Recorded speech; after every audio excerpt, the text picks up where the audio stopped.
Assalomu alaykum, kanalimiz a'zolari, sizlarga qassob nabor ko'rsatamiz. Indingi hayit aka, ertaga araf ekan.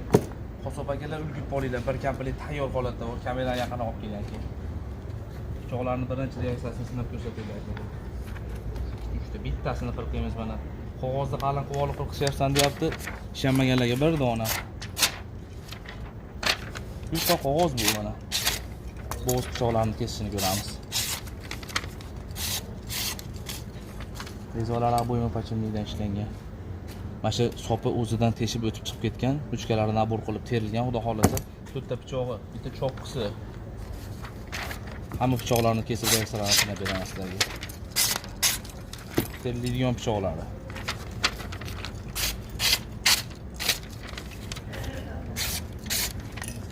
Hammasidan bor, bitta choqqisi ham bor. Mana bu yerda xudo xolasa chiroyli qilib ishlab qo'yganmiz. Buni ham sopi o'zidan teshib o'tib chiqib ketgan. Bitta katta boltasi. Bemalol 1 tonnami, 2 tonnami mollar so'rab, yer sharida necha kilolik buqalar bor. Ashi buqalarni ham bemalol so'ygani quvvat yetadi akalar. O'zbekiston bo'ylab dastavka xizmati bor. Kimga qiziq bo'lsa, bemalol murojaat qilaverasizlar.